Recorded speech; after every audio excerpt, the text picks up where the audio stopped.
खबर है में खुश आमदीद। मैं हूं आपको होस्ट सईद काजी और मेरे साथ मौजूद है मियाँ शाहिद साहब। कुछ खबरें और उसके बाद हमारे मौजूद मेहमान होंगे, उनसे भी आपका तारुफ करवाएंगे। अली अमीन गंडापुर का जो बयान आया है ये बड़ा मानी खेज भी है, और ये इससे क्या हम अखज़ करें, ये क्या फर्दर एस्केलेशन हो रही है, ये मामलात क्या और मज़ीद गंभीर हो रहे हैं, क्योंकि इस पर वज़ीर दिफा का भी एक बयान आया है जो उन्होंने कहा है कि अफ़गानिस्तान में मैं ख़ुद जाके दौरा करूँगा। तो वज़ीर दिफा का कहना है ये है कि ये वफाक पर एक हमले की सूरत है, ये उनका कहना है। हुकूमती आइनी पैकेज के ख़िलाफ़ वकला क्या तहरीक शुरू करेंगे, एक यानी जिसमें ये इसको क्विड प्रो क्यू का नाम देते हैं जनाब एतजाज़ अहसन साहब। ये जो एक्सटेंशन का मामला, ये उनकी राय है जो मैं देख रहा था। आई डोंट, तो ये क्या इसका क्या यानी एक रद्द-ए-अमल क्या होगा और कितना सख्त हो सकता है या नहीं हो सकता, इस पर बात करेंगे। इसके साथ साथ जो बानी PTI का मिलिट्री ट्रायल का जो मामला है वो है, इसके साथ वो भी हम देखते हैं कि जनाब फैज़ हमीद साहब का ट्रायल भी अभी उसमें कोई कहा जाता है पेशरफ्त तो हुई है और सारे सबूत इकट्ठे हो गए, मगर अभी वो किसी मंतकी अंजाम की तरफ जा रहा है या कब तक जाएगा, इस पर बात करेंगे। मैशत के मामला जो है मामलात हमारे कुछ दिन पहले तो हम बयानात दे रहे थे IMF के ख़िलाफ़, हमारे डिप्टी प्राइम मिनिस्टर साहब इस पर आज डान में एक ओपेड भी एक मजमून भी छपा है। नॉन फाइलर्स के क्या बैंक अकाउंट बंद कर दिए जाएंगे। इसके साथ साथ एक मिनी बजट जो है वो लाया जा रहा है, 1200 अरब रुपये अगर नहीं होता तो ये क्या ये इन सब बात करेंगे। हमें ज्वाइन किया है साबिक़ वफाकी वज़ीर जनाब फवाद चौधरी साहब। बहुत शुक्रिया चौधरी साहब आपके वक्त के लिए। चौधरी साहब यहाँ से शुरू कर लेते हैं कि ये जो चंद दिन पहले वाक़यात हुए और आज जो गंडापुर साहब का बयान आता है जिस पर रद्द-ए-अमल वफाकी हुकूमत और ख्वाजा आसिफ साहब का आप देख चुके हैं, क्या सिचुएशन रिजॉल्व होने की बजाय या डिफ्यूज़ होने की बजाय मज़ीद गंभीर हो रही है और माजराई बढ़ रही है आपके ख्याल में? पाकिस्तान में सूरत हाल बिल्कुल भी जो है वो नॉर्मल नहीं है और बदकिस्मती से ये ख़राब से ख़राब तर होती जा रही है। आज तकरीबन 6वां दिन है जहाँ पे खैबर पख्तूनख्वा की पुलिस जो है वो हड़ताल के ऊपर है और तकरीरों में तुंदी जो है वो बढ़ती जा रही है, मामला जो हैं उनमें तलखियाँ बढ़ती जा रही हैं। मैंने तो गुज़श्ता कई महीनों से ये वार्न कर रहा था कि अगर हमने बातचीत के रास्ते ना खोले तो पाकिस्तान में जो सियासत है उसमें जो वायलेंस है वो उसकी आमद हो जाएगी और ये मामला बहुत ख़राब हो जाएगा। अब पाकिस्तान के अंदर इस वक्त बलूचिस्तान और खैबर पख्तूनख्वा में जो अल्ट्रा नेशनलिस्ट हैं वो बड़े मजबूत हो रहे हैं। पंजाब के अंदर जो है वो मजहबी शिद्दत पसंदों ने कराची में और पंजाब में उन्होंने अपने कदम जमा लिए हैं और माइनस इमरान खान की जो एक ख्वाहिश मौजूदा हुक्मरान जमातों ने की थी उसमें उनकी तमाम ही जो पॉलिसीज़ हैं वो पूरी तरह नाकाम हुई हैं जो अब उनके गले पड़ गई और अब पाकिस्तान में एक बहुत बड़ा बहरान जो है वो सर उठा चुका है। अब मुझे समझ नहीं आ रही है कि कोई रियलाइजेशन इस तरफ है नहीं। आज जो अली अमीन गंडापुर साहब का बयान है वो देखिए, मसला तो ये है कि वहाँ लोग शहीद हो रहे हैं, वहाँ लोग उनका लहू बह रहा है रोज़ाना, हमारे फौजियों की शहादतें हो रही हैं, पुलिस की शहादतें हो रही हैं, आम लोगों की शहादतें हो रही हैं और वफाकी हुकूमत की तरफ से अब तक उसके ऊपर कोई बड़ी संजीदगी से चीज़ों को देखा नहीं जा रहा। तो मुझे समझ ये नहीं आती कि जब हम अली अमीन के बात के ऊपर इतराज़ करते हैं तो फिर ऑल्टरनेटिव भी तो कोई दे ना कि वो लोग क्या करें वहाँ पे। आपकी पॉलिसी क्या है विज़ टेररिज्म? आपने देखा जो 3.5 साल इमरान खान की या PTI की जो पॉलिसी थी, आप जो मर्जी उस पर तनकीद करना चाहे, but fact is Khyber Pakhtunkhwa के लिए और उन इलाकों के लिए तो दैट बोर्ड फ्रूट, वहाँ टेररिज्म नहीं हो रहा था, लोग जिंदगियां जो है वो लोगों की बहाल हो गई थी, इकोनॉमी बहाल हो गई थी। अब जब से 2 साल हुए हैं टेररिज्म पूरी तरह जो है वापस आ चुका है। सिर्फ इस महीने अब तक तकरीबन 90 शहादतें जो हैं वो हो चुकी हैं। पार्लियामेंट में 2-4 दिन से जो कुछ हो रहा है वो आपके सामने है। आप पार्लियामेंटेरियन रहे हैं, वजीर इत्तलात रहे हैं, वजीर साइंस एंड टेक्नोलॉजी रहे हैं, पार्लियामेंट को बड़ी अच्छी और गहरी नज़र से देखते हैं। जो कुछ वहाँ हुआ, वहाँ पुलिस का रेड हुआ, वहाँ पर पार्लियामेंटेरियंस जो है वो गिरफ्तार हुए, और आज असीरान जो आए और उन्होंने आके तकरीरें की, और उसके बाद माहौल ये बना कि स्पीकर कौमी असम्बली को ये कहना पड़ा कि शायद इसका जिम्मेदार मैं हूँ और मैं भी कुछ अभी सोचूंगा अपने दफ्तर में जाके कि मुझे भी यहाँ रहना चाहिए कि नहीं। तो सर क्या मशवरा देंगे आप स्पीकर कौमी असम्बली को? मेरा यह ख्याल है यार सादिक साहब ने बड़ी ऑनरेबल स्टेटमेंट दी है, और ज़ाती तौर के ऊपर मैं उनको जानता भी हूँ, is a very honourable man himself. तो जो कुछ हुआ है, देखिए एक तो बात यह है कि आपने जिस तरह से ये हुआ है ये सब कुछ, मुझे भी तो खुद भी सुप्रीम कोर्ट से अरेस्ट किया गया था। इदारों का जो फैसला ये हो जाए कि कोई एहतराम ही नहीं करवाना, किसी चीज की कोई एहतराम ही नहीं रह कि देखिए 22 करोड़ जो लोग हैं या 25 करोड़ लोग हैं ना, उनके पीछे आपने हर के पीछे कोई स्पाई नहीं खड़ा करना होता। एक तासुर होता है रियासत का जिसके ऊपर फंक्शनिंग हो रही होती है। ये अगर आप समझें कि हर वक्त जो है वो डंडा लेके खड़ा होगा तो फिर ही काम होगा, तो जाहिर है वो तो फेल्ड स्टेट होगी ना, उसमें तो नहीं होता। 2 सालों में हमने ये देखा है कि सिर्फ यही पॉलिसी रही है कि डंडा लेके पीछे खड़े हो जाओ, कोई इदारा नहीं बचा, कोई यहाँ पे ट्रेडिशन जो है वो सलामत नहीं रही। लोगों की अब जिस तरह से औरतों और बच्चों को उठाया गया, कल 7 बलोच एमएनए हैं, उनकी गिरफ्तारी के लिए औरतों और बच्चों को जो उठाया गया। लाहौर में आपके सामने जो कुछ हुआ, बर्बरियत और फस्तायत की जो दास्तानें खैबर पख्तूनख्वा के एमपीएस भी अब सुना रहे हैं, ये सब कुछ आपके सामने है। तो देखिए इस माहौल में तो फिर तलखियां ही बननी थी ना, इस माहौल में और क्या होना था। और अब वो तलखियां जो 2 साल में जो फसल आपने बीजी है, अब वो फसल जो है वो तैयार हो चुकी है। अच्छा चौधरी साहब, मैं एक बात और आपके रोल के हवाले से करना चाहता हूं। जब से आपने बड़ा सर्द गर्म देखा और बड़ी तकलीफ भी झेली, और हम उसके विटनेस हैं, रिपोर्ट भी करते रहे, एक आप उन लोगों में शामिल हैं जो कहीं ना कहीं एक वाया मीडिया ढूंढने की बात कर रहे थे कि ये स्टेलमेट टूटे। तो ये स्टेलमेट नहीं टूटता, और जिस तरह से आप सिचुएशन स्लाइड कर रही है, तो do you see any realisation, जो serious section of the state भी होते हैं, उधर कोई रियलाइजेशन आपको नजर आती है चौधरी साहब? जब ये पिछला जलसा जो है उसकी दरखास्त की गई थी इमरान खान से कि वो मंसूख करें, 22 तारीख का जो था, और उसके ऊपर इमरान खान ने वो जलसा कैंसिल कर दिया था, तो उसके बाद कुछ लोगों से मेरी बातचीत भी हुई थी, तो मुझे लगा शायद कि कोई ब्रेक थ्रू होगा। और ये भी मुझे लगा कि शायद एस्टैब्लिशमेंट जो है वो अपनी पॉलिसी को थोड़ा नरम करेगी, या कम से कम जो ट्रेडिशनली होता है वो ये होता है ना कि आप 2 ग्रुप्स क्रिएट करते हैं। एक ग्रुप होता है जो कि बातचीत और उधर लेके चलता है, और दूसरा ग्रुप होता है कि जो आपकी दूसरी अग्रेसिव पॉलिसी लेके चलता है। इस बार तो जाहिर है कि इस किस्म की 2 सालों में तो कोई इस तरह का था ही नहीं, सिर्फ अग्रेसिव पोस्चर ही था। तो मुझे उस वक्त लगा कि शायद ये पॉलिसी चेंज हुई है, और अब एक ग्रुप कम से कम एक ऐसा है जो कि बातचीत के जरिए और चीजों को जरा खोलने की तरफ जो है वो जाएगा। लेकिन उसके बाद हालात जो हैं वो बिल्कुल खराब हो गए, और फिर यहाँ पे जो जलसा हुआ है उसके बाद से जो तकरीरें हो रही हैं, जो जिस तरह से डेवलपमेंट हो रही है खैबर पख्तूनख्वा में, और वो तो जाहिर है कि उसके बाद तलखियां बड़ी बढ़ गई हैं। तो मुझे नहीं लगता कि अभी कोई ऐसी सोच है कि अच्छा मेरा आखिरी चौधरी साहब, मैं एक और बात, हालात तो आपने जो तस्वीर कशी की है इससे शायद कोई डिसएग्री आपसे ना कर सके, और इट इज़ वेरी अनफॉर्चुनेट, लेकिन हो क्या रहा है? नंबर पूरे करो, एक्सटेंशन दो, जो हमारे कहते होते हैं डॉक्टर साहब आके साड़ा बंदा थेरी, वो चल रही है। तो ये क्या कोई डिस्कनेक्ट है इनका? नीचे क्या है और ऊपर खेल क्या हो रहा है? नहीं, डिस्कनेक्ट तो होता है काश साहब, आपको भी एडवांटेज है, आप इतने सालों से कवर कर रहे हैं। इन ओहदों के ऊपर प्रॉब्लम इनकी ये भी हो जाती है कि ये सिर्फ उन्हीं लोगों को मिलते हैं जिनको वो मिलना चाहते हैं। तो एक इंडिपेंडेंट ओपिनियन जो है ना वो आती नहीं है।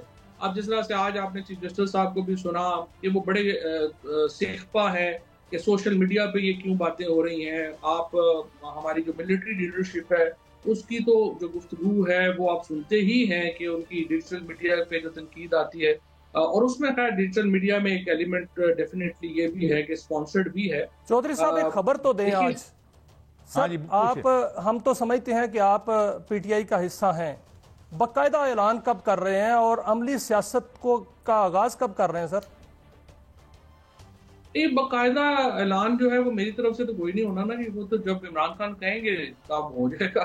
और खान साहब जब मुनासिब समझेंगे, बट इस वक्त इतना इम्पोर्टेंट नहीं है। सच्ची बात यह है, पार्टी से बात तो आगे चली गई है। पहले मुल्क जो है वो तो किसी ट्रैक पे तो आए, तो पॉलिटिक्स बहाल होगी तो अमली पॉलिटिक्स बहाल होगी ना। हम देखें, हम तो पॉलिटिशियंस हैं, हम बंदूकें लेके पहाड़ों पे तो नहीं चढ़ सकते, ना ही हम ट्रेंड हैं इस काम के लिए।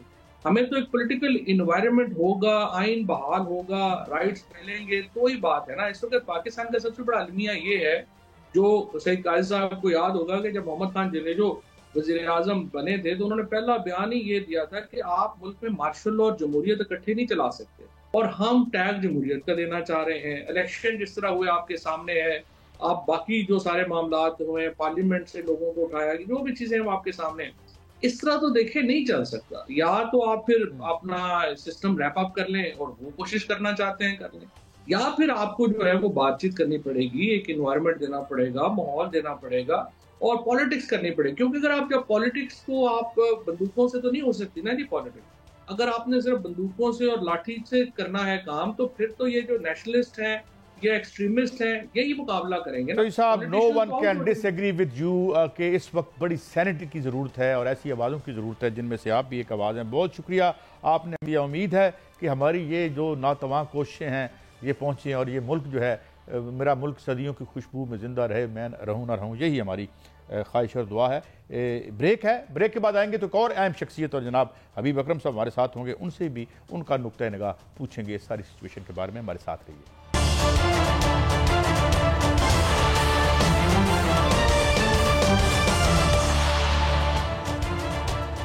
Welcome back. नाज़रीन, हमें ज्वाइन किया है अपने मुतदिल तबसरों और इशारे कनाओं में बात करने के माहिर जनाब हबीब अकरम साहब ने। बहुत शुक्रिया हबीब अकरम साहब आपका वक्त, आपके वक्त के लिए। हजूर, बात यह है कि मैं सादा सा सवाल शुरू करूँगा ज़रा नज़री एतबार से भी, कि आप भी 60-70s की वो जनरेशन है जो बड़े आइडियलिस्ट थे और नौकरियां ढूंढने नहीं इनकलाब करने आए थे। मगर सवाल ये है कि हम उन आदर्शों का क्या करें। अब 180 दिन में जो ट्रिब्यूनल्स थे उन्होंने बताना था इलेक्शन ठीक हुआ या नहीं हुआ। 3 महीनों में इलेक्शन होने थे, यहाँ पे जो है वो एक्सटेंशन हो जाए, वो यानी एक पीपल पर्सनल स्पेसिफिक लेजिस्लेशन का काम जारी है। तो हबीब साहब, ये कोई खज्जल सा नहीं हो गया निज़ाम ये जिस पे हमारा बड़ा एतमाद था? आपकी ऑब्जर्वेशन 100% दुरुस्त है कि हमारा निज़ाम जो भी हमने इसके लिए मुल्क चलाने के लिए वज़ा किया था 1973 में, वो तो ऐसा लगता है कि जैसे कारामत नहीं रहा। उसको जिस अंदाज से तोड़ा मरोड़ा जाता है, जिस अंदाज से पिचका के उससे अपने काम निकाले जाते हैं, जिस तरह एक फसाड तो बरकरार रखा जाता है लेकिन उसके पीछे सब कुछ बदल दिया जाता है, तो ये हमने इससे पहले कभी होता हुआ नहीं देखा। लेकिन जो हालात हैं काजी साहब, इससे पहले हमने ये भी नहीं देखे।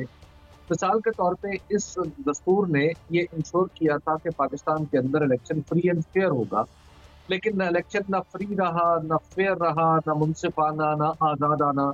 वो सब कुछ हम देख रहे हैं कि उसके नतीजे में एक ऐसी पार्लियामेंट वजूद में आ गई जो कम अज कम उस वक्त के जो आइन साज थे, जैसे जो हमारे दस्तूर साज थे, उन्होंने ये सोचा भी नहीं होगा कि एक वक्त ऐसा आएगा कि इलेक्शन अवाम के वोट से नहीं, इलेक्शन कमीशन के जारी करदा फॉर्म से लोग पार्लियामेंट में बैठेंगे।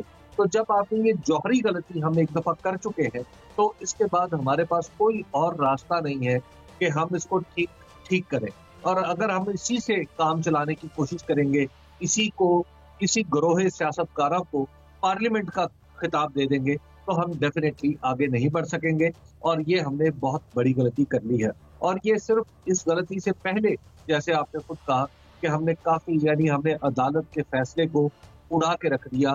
सारे दस्तूर पे उसके पुर्जे शायद आज भी आती जाती गाड़ियों के पीछे या आगे उड़ रहे होंगे। और उसके बाद फिर जिस तरह हमने अदालत के सामने हुजूम किया, तो अब तो मामला बिल्कुल किसी और तरफ चले गए हैं। आपका बिल्कुल बादियुन नजर में ये अगर आप नतीजा अखज़ करें कि ये निज़ाम अपना काम नहीं कर रहा, तो 100% दुरुस्त है। अच्छा हबीब साहब, एक और बात आपसे, फिर मैं मियाँ शाहिद साहब से रिक्वेस्ट करूँगा, उनके पास भी बहुत से सवालात हैं। ये फरमाइए कि जो ये एक तो वकला कह रहे हैं कि अगर ये लेजिस्लेशन या एक्सटेंशन की ये मिसाल कायम की जाती है चीफ जस्टिस साहब की, तो ज़ाहिर है वो तहरीक का ऐलान कर रहे हैं। अहमद खान साहब ने भी प्रेस कॉन्फ्रेंस की कल। ये कितनी ज़ोरावर हो सकती है जो तहरीक है? और ये जो पार्लियामेंट में हुआ, इस पे तो खुद स्पीकर साहब और अपोजिशन और गवर्नमेंट भी है। क्या गवर्नमेंट और अपोजिशन सिर्फ वो गोंगलुओं से मिट्टी हटाने वाला जो पंजाबी का मुहावरा है वो कर रहे हैं, या do you see them seriously, उन्हें लगता है कि सब थ्रेटेंड हो सकते हैं अगर इसको अनपनिश जाने दिया गया? रबीब साहब, जहाँ तक तो चीफ जस्टिस साहब की मुद्दत मुलाजमत पे तौसी का मामला है, इसके ऊपर ये बात बिल्कुल तवक्को से बाहर की नहीं है कि वकला इकट्ठे हो रहे हैं और पाकिस्तान के अंदर एक तहरीक चलने के इम्कानात नजर आ रहे हैं। यानी वो वकला की तहरीक हो सकती है इब्तदाई तौर पर, उसके बाद में क्या शक्ल बनती है ये हमें नहीं पता, क्योंकि हम देख चुके हैं कि 2007 में भी इसी तरह की जब तहरीक का आगाज हुआ था तो फिर मामला किसी और तरफ चलना शुरू हो गए थे। तो अब भी ऐसी तहरीक जो है वो बिल्कुल चल सकती है, और इसमें जिस अंदाज से पार्लियामेंट इसको बदलना चाहती है, मैंने पहले अर्ज किया कि अगर इसको हम पार्लियामेंट तस्लीम कर लें तो फिर तो शायद इतनी कोई बड़ी तहरीक का इम्कान भी ना होता। लेकिन पार्लियामेंट के अंदर वजीर दिफा से लेके इस्लामाबाद और रावलपिंडी के बेशतर अराकीन असम्बली वो ऐसे हैं कि जिनके पाँव के नीचे से फार्म 47 निकाल लिया जाए तो वो अभी बकरम साहब, हुकूमत तो दावा करती है कि बार्स हमारे साथ हैं, तो वकला तहरीक कैसे चलेगी? वकला तहरीक तो उस वक्त जब मुशर्रफ दौर में चली थी तो सारे वकला, सारी सियासी कुव्वत जो थी वो एक पेज पे थी, अब तो ऐसा नहीं है। जिन सियासी कुव्वतों की आप जिक्र कर रहे हैं मियाँ साहब, वो सियासी कुव्वतें अब रह कितनी गई? यानी खुद PMLN में कितनी बड़ी सलाहियत बाकी बची है, क्योंकि PMLN इस वक्त अमली तौर पर जनरल परवेज मुशर्रफ की PMLQ का रूप धार चुकी है। पाकिस्तान पीपल्स पार्टी भी कमोबेश वही बन चुकी है जो उस वक्त PMLQ थी। यानी इस खास मामले में तो अब भी मौजूदा हुकूमत के साथ है, तो लिहाजा ये कहना कि इनके पास कुछ सियासी कुव्वत मौजूद है वो तो मुझे नजर नहीं आती। जहाँ तक बार का मामला है तो बार जो है वो ज्यादा देर तक किसी भी मकबूल तहरीक से दूर नहीं रह सकती।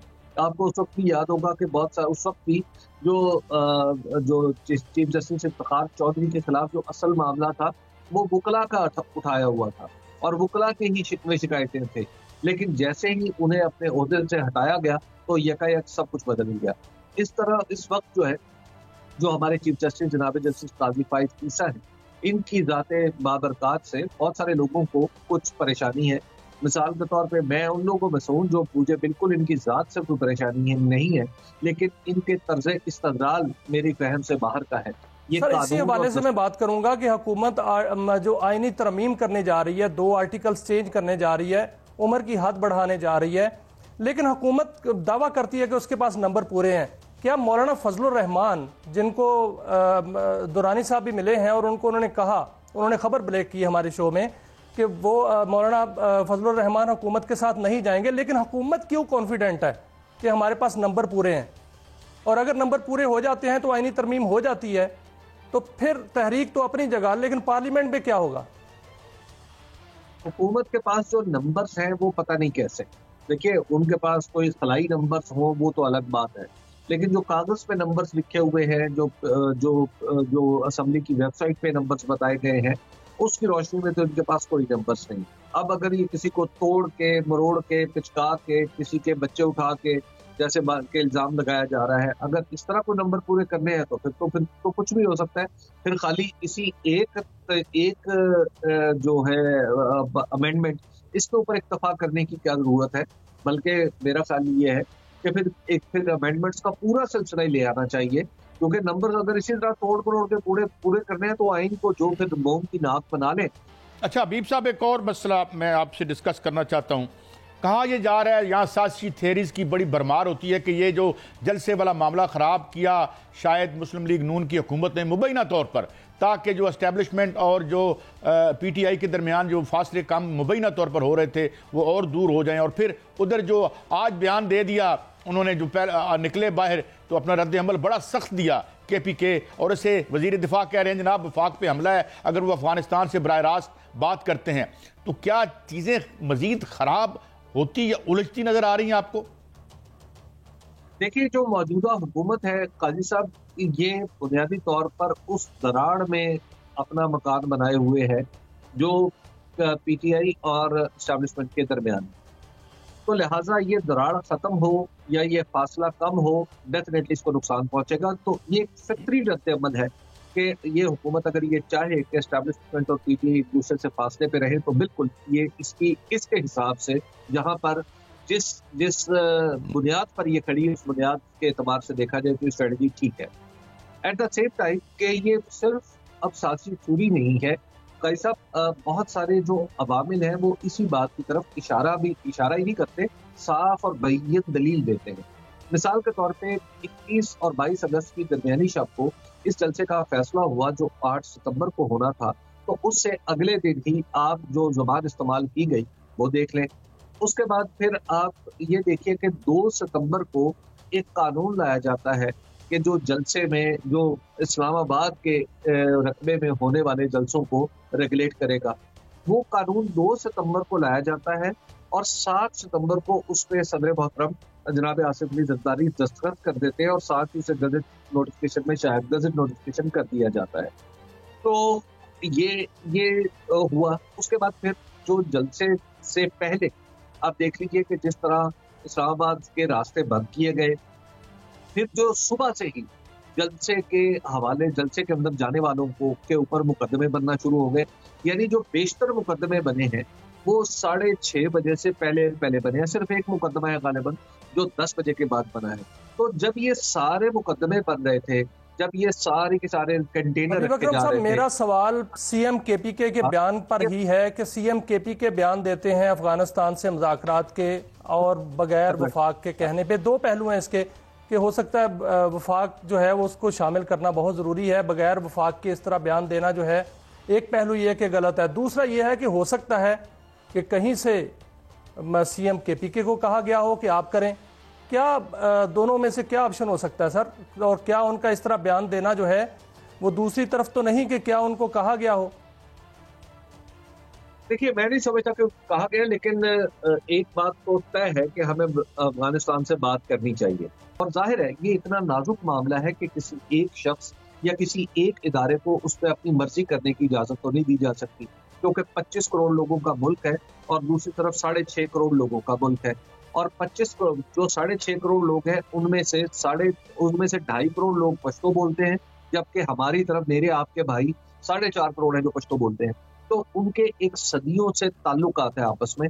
तो क्या हम समझें कि हम कोई एक शख्स उठेगा और हमें बताएगा कि अफगानिस्तान अब आप अफगानिस्तान को भूल जाए तो आप भूल जाएंगे? तो ये तो नहीं हो सकता। मुल्कों के साथ मामला ऐसे नहीं चलते और ना ही ऐसे चलने की इजाजत दी जा सकती है। इसका मतलब क्या है? इसका मतलब ये कि जो भी पॉलिसी अगर इसका नाम कोई पॉलिसी है तो किसी ने उसके ऊपर सोचा समझा नहीं है। और खास तौर पर अफगानिस्तान से इससे मुताल्लिक पॉलिसी में आप खैबर पख्तूनख्वा और बलोचिस्तान को नजरअंदाज कर दें, ये कौन सा तरीका है? हम एक विफाक है। ऐसा नहीं है कि इस्लामाबाद ने कोई कब्जा कर लिया था पूरे पाकिस्तान के ऊपर और किसी जमीन के ऊपर और इसको फिर उसने पाकिस्तान का दर्जा दिया, ऐसा नहीं है। हम विफाक हैं और विफाक का तक़द्दुस भी होता है, विफाक का तहफ़्फ़ुज़ भी करना होता है। तो लिहाजा हमें जब अफगानिस्तान के बारे में बात करनी है तो बहुत मोहतात होकर करनी है। उसकी वजह कि ये जो हमारे विफाकी पॉलिसी है वो तो किसी की समझ में नहीं आ रही। वो तो मैं लाहौर में बैठा हूँ, मेरी समझ में नहीं आ रही विफाक की पॉलिसी। और जो बेचारा लकी मरवत में डेरा इस्माइल खान में इसको भुगत रहा है, उसको कैसे समझाएंगे आप?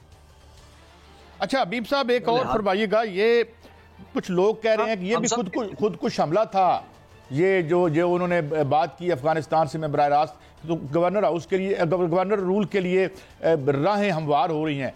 ये मैं जो मुझे खदशा है और डर है, जो हम लोग चाह रहे हैं, जो मुतदिल लोग हैं, कि ये वापस जाएं अपनी अपनी पोजीशन से और कोई दरमियानी रास्ता निकालें, तो वो तो दूर और गवर्नर राज अगर लगता है तो फिर और सिचुएशन कॉम्प्लिकेट हो जाएगी। नहीं, कोई कॉम्प्लिकेट नहीं होगी। गवर्नर राज का तजुर्बा पाकिस्तान के पास मौजूद है। आपको याद होगा कि मार्च 2009 में कुछ अरसे के लिए पाकिस्तान में पंजाब में गवर्नर राज लगा था। और गवर्नर राज लगा था तो उसके बाद PMLN को बहुत ही जबरदस्त मौका मिल गया था, मैसर आ गया था कि वो इस्लामाबाद में धरना देने की तरफ चल पड़े थे। और फिर बाकी जो कुछ हुआ वो हिस्ट्री है। तो गवर्नर राज लगा ले, उसके बाद क्या हो जाएगा? अच्छा, एक और सवाल, ये भी बड़ा बर्निंग इशू है। ये एक तो पहले जो इन्होंने किया खुद अब डिफेंसिव पे हो गए हैं, ये जो अब प्रोडक्शन ऑर्डर जारी कर रहे हैं, क्या इन्होंने हासिल किया, नंबर 1। और नंबर 2, ये क्यों इंसिस्ट कर रही है, खुद पॉलिटिकल एलीट चाह रही है कि जी इनका जो ट्रायल है वो मिलिट्री ट्रायल होना चाहिए। कानून तो फिर हम कानूनदान तो हम नहीं है यकीन, लेकिन पॉलिटिकल इम्प्लीकेशंस के हवाले से क्या ये आपको होता नजर आता है? और अगर ये होता है तो क्या ये बड़ा वाइज इकदाम होगा on the part of the ruling PMLN? नहीं, मिलिट्री ट्रायल किसका होना चाहिए? ये कह रहे हैं ना कि खान साहब का मिलिट्री ट्रायल जो है उसकी बातें हो रही हैं। आज ये केस कोर्ट में भी है, उन्होंने तलब भी की है इस बारे में वजाहतें हुकूमत से। तो how do you look at this issue? देखिए, मुझे तो नहीं लगता कि खान साहब का मिलिट्री ट्रायल होगा, क्योंकि खान साहब के मिलिट्री ट्रायल के साथ जो कुछ जोड़ा जा रहा है, मेरी तो इन्फॉर्मेशन ये है कि वो सब कुछ गलत है। हाँ, कुछ लोग हैं, हमारे ही दोस्त हैं, जो मुसलसल मिलिट्री ट्रायल का हवाला देते हैं। कभी कोई बताता है कि उसकी चिड़िया खबर लाई, कभी कोई कौवा खबर लाया, कभी कोई और दूसरा जानवर आ जाता है। मुझे अब तक इंसानी जराए से इस तरह की कोई खबर नहीं मिली कि जिसके मुताबिक मैं कह सकूं कि खान साहब के मिलिट्री ट्रायल के हवाले से कोई बाकायदा फैसला हो चुका है। मैं अपनी सोर्सेज की कमजोरी का भी एतराफ़ करता हूं और अपनी सहाफ़ती रसाई का भी, लेकिन अब तक मुझे ऐसा कोई नुक्ता शम्मा शोशा नहीं मिला जिसकी बुनियाद पर यह सच किया जा सके कि पाकिस्तान के अंदर खान साहब का मिलिट्री ट्रायल होना है। लेकिन खबर ये भी आ रही है कि PTI ने कल के एहतजाज जो है वो उसकी काल मौखर कर दी है, और अगर कल का एहतजाज मौखर हो रहा है तो क्या लाहौर का जलसा होगा सर? तो पहले मैं खैर वो अर्ज कर दूं तो मुझे, हाँ, पाकिस्तान में चूंकि बहुत सी चीजें नवादरात में से हैं, तो उन नवादरात में से ये भी एक हो सकता है कि आप मिलिट्री ट्रायल कर ले। तो पाकिस्तान में तो भुट्टो का ट्रायल भी हो गया था, तो पाकिस्तान में इससे पहले भी मिलिट्री ट्रायल हुए हैं। उनकी क्या उनकी हैसियत है पाकिस्तान की तारीख में, काई साहब आपसे ज्यादा उसे और कौन अच्छी तरह जानता है। दूसरी बात यह है कि जहां तक जो लाहौर का जलसा है, एज ऑफ टुडे मुझे ऐसा लगता है कि उसमें काफी सारी मुश्किलात पेश आएंगी, और वो मुश्किलात दूर कैसे होंगी, मुझे लगता है कि वो आपको आइंदा आने वाले चंद दिन का जो माहौल है, बिलखुसूस अगले हफ्ते का माहौल, ये डिटरमिन करेगा कि लाहौर का जलसा हो सकता है या नहीं हो सकता। बहुत शुक्रिया हबीब अकरम साहब, आपने दिया। नाजरीन, ये हमने गुफ्तगू की, इस मुल्क अहाता किया, मगर मैं एक अनरिलेटेड बात करके जाना चाहता हूँ, क्योंकि अभी मैंने एक खबर पढ़ी और मैं CM पंजाब से रिक्वेस्ट करना चाहता हूँ कि कहा गया है कि जो डेंगू पे रिपोर्ट दी हेल्थ डिपार्टमेंट ने वो गलत है, ठीक किया जाए, इसकी ब्रेकआउट हो सकता है ये। तो ये मैं अनरिलेटेड बात करूँ, मगर it relates to our lives.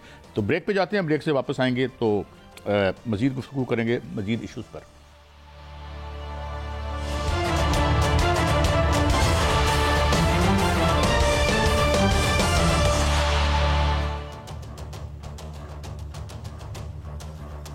Welcome back.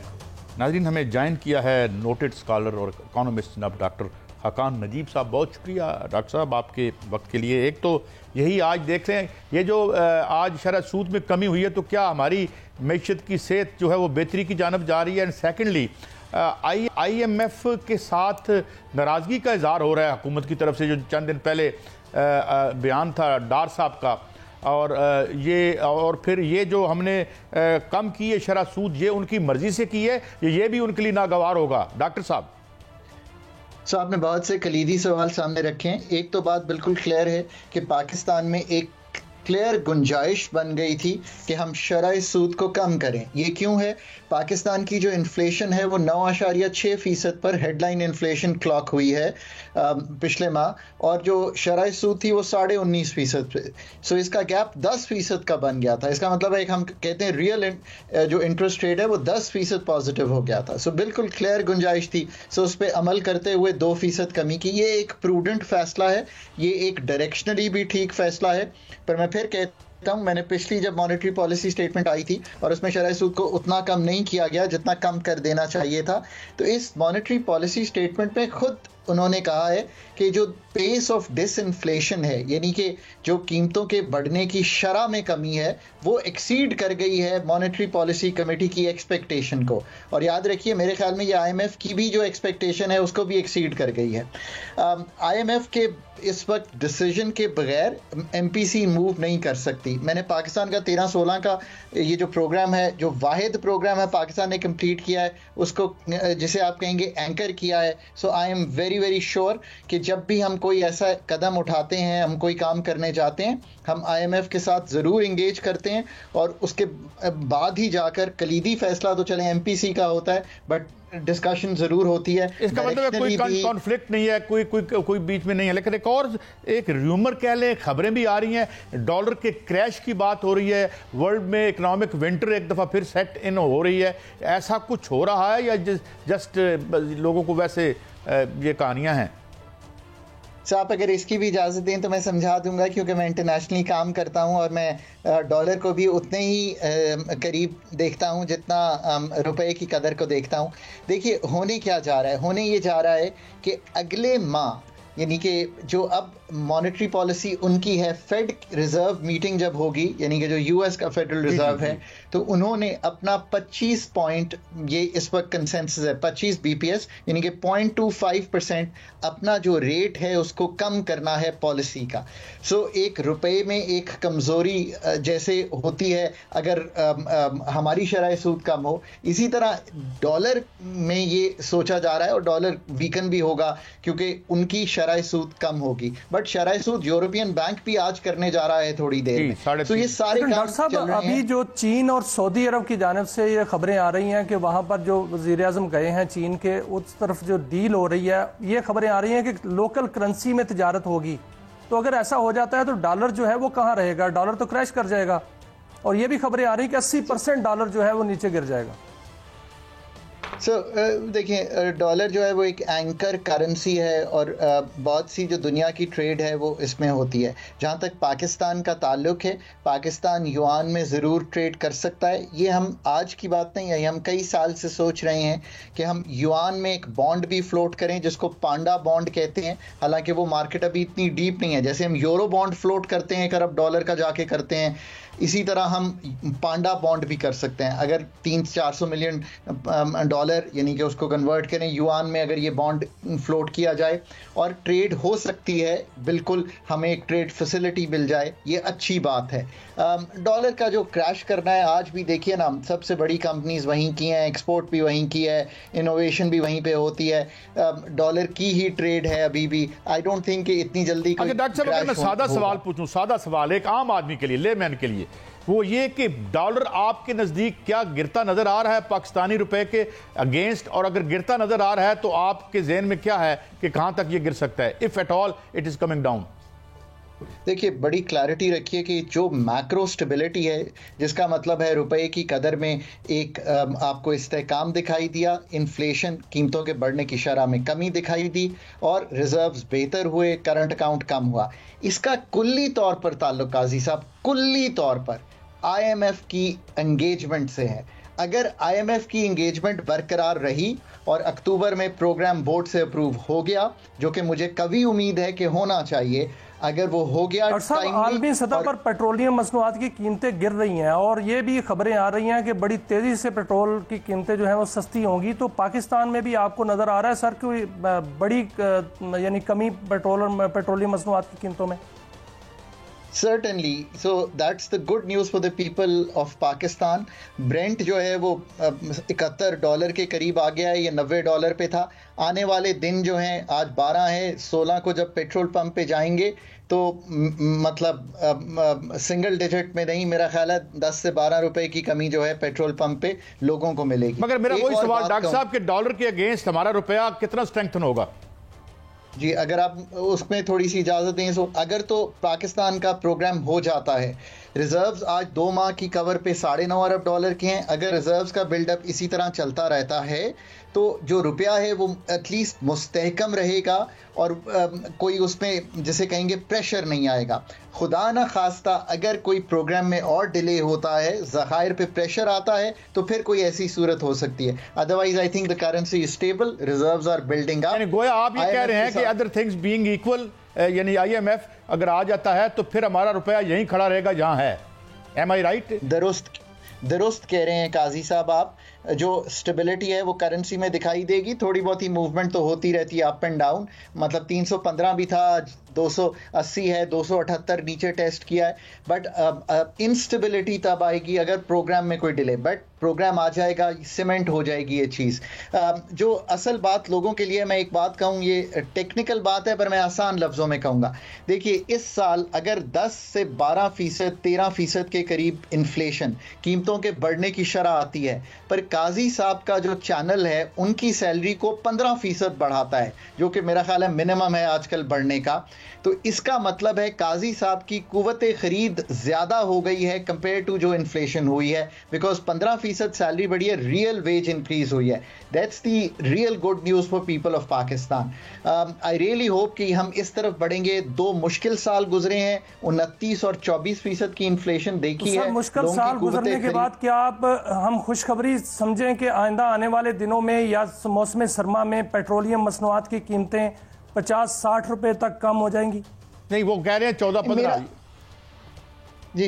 अभी जो आएगा वो 10 से 12 रुपए मिनिमम, आई थिंक 16 तारीख को ये आएगा, और आने वाले भी 2 हफ्ते जो हैं उसके बाद भी कोई रिडक्शन आ सकती है। But I think now we are hitting the minimum. हमें 10 रुपए, मेरी एडवाइस है गवर्नमेंट को, जो पेट्रोलियम डेवलपमेंट लेवी है, जब बहुत रूम क्रिएट हो जाए वो बढ़ानी भी पड़ेगी, वहाँ एक शॉर्टफॉल दिखाई दे रहा है। सो ये सब चीज़ें मैनेज करते हुए, बट ये सब चीज़ें इस चीज़ का ही इंदिया हैं कि इन्फ्लेशन जो है अब डाउनवर्ड ट्रेंडिंग है। अच्छा डॉक्टर साहब, वक्त की कमी की वजह से मैं चाहता हूं कि मुख्तलिफ चीज़ों पे आपकी, ये IPPs एग्री कर गए हैं, कह रहे हैं कि यार हम कुछ नेगोशिएट कर लेते हैं। हाल चंद के जख्म उन्होंने बड़े गहरे लगाए, हमें इतनी छोटी सी मरम पट्टी पे इनकी जान छूटनी तो नहीं चाहिए थी। बहरहाल ये कुछ होने जा रहा है, और इधर से भी कोई स्पेस मिल रही है हुकूमत को फाइनेंशियल। सर्टनली काजी साहब, ये एक जुज़ है उस पावर पॉलिसी का जिसमें आपने कॉस्ट ऑफ प्रोडक्शन को कम करना है। ये एक जुज़ है, मैं बार बार कहता हूँ।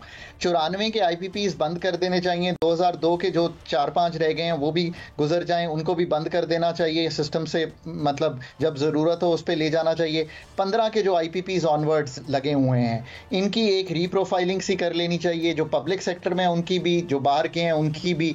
2026-27 में वैसे ही ये ख़त्म हो जानी है इनकी। मतलब ये मैं गुजारिश करूँ, आप हैरान हो जाएंगे मैं क्या बात कह रहा हूँ। 2016-17 में IPP लगा, 10 साल की पेमेंट है, 27 में तो पेमेंट ही खत्म हो जानी है। हुकूमत कहती है कि आलमी सतह पर मुआहदे जो हैं आलमी सतह पर हैं, उसमें लिटिगेशन में चले जाएंगे। लिटिगेशन में बिल्कुल नहीं जाने देना चाहिए। अगर नहीं एग्री करते छोड़ देना चाहिए। जो रेकोडिक के साथ हमने किया, जिसमें हमें बहुत नुकसान उठाना पड़ा, जो हमने स्टील मिल को डिले किया, उसके बाद वो हमारे गले पड़ गई, प्लीज़ इस चीज़ में बिल्कुल ना जाइए, क्योंकि इस वक्त कंट्री को इन्वेस्टमेंट चाहिए। अगर बामी इत्तफाक के साथ, अच्छा डॉक्टर साहब, एक और चीज माफी चाहता हूँ, मैं बीच में आपको रोक, मैं चाहता हूँ साहब, एक मिनी बजट भी आ रहा है, आज की खबर है, और 32 लाख लोगों को कब से हम सुन रहे हैं ये टैक्स नेट में लाएंगे। इसहाक डार साहब ने तो ऐलान कर दिया था, हमारे पास लिस्ट भी है, वो लिस्ट क्यों गायब हो जाती है, और क्या कुछ हो रहा है अब? काजी साहब, 32 लोग तो वो भाई बहन हैं जो इस वक्त ट्रेडर्स हैं, जो इस वक्त काम करते हैं ये रिटेल का और होलसेल का। इनकी तादाद ही 32-33 है। आप हैरान होंगे कि इनमें से 3 लाख जो है वो रजिस्टर्ड है, मेरा ख्याल है उसमें से अब आधे या इससे भी कम जो है वो टैक्स फाइल करते हैं। तो 32 लाख का फिगर तो यहाँ से आ रहा है। मैं होल हार्टेडली स्टेट को सपोर्ट करता हूँ, कोई भी हुकूमत हो, और अब नहीं कर रहा, पिछले कई सालों से टेबल पर फाइनेंस की बैठकर भी हमेशा यही बात कहता रहा हूँ, आज भी यही बात कहता हूँ। दूसरी बात आपकी ये मिनी बजट की, 100 अरब का शॉर्टफॉल है पहले 2 माह में। अगर तो सितंबर में शॉर्टफॉल कंटिन्यू किया और बढ़ गया, जो कि 1200 अरब की कलेक्शन ना हो सकी सितंबर के माह में, तो आपको IMF को साथ रखने के लिए कोई ना कोई नए टैक्सेस का इजरा करना पड़ेगा। ये बात शायद दुरुस्त है। डॉक्टर खाकान नजीब साहब, it is always enlightening to talk and thank you very much. मुश्किल चीज़ों को आसान ज़बान में हमारे लिए मैशत को हम बना देते हैं बड़ी दोमाली चीज़, हालांकि सबसे ज़्यादा हमारी ज़िंदगी को मुतासर करती है। ये था हमारा आज का शो। अगले हफ्ते फिर मिलेंगे। अल्लाह हाफ़िज़।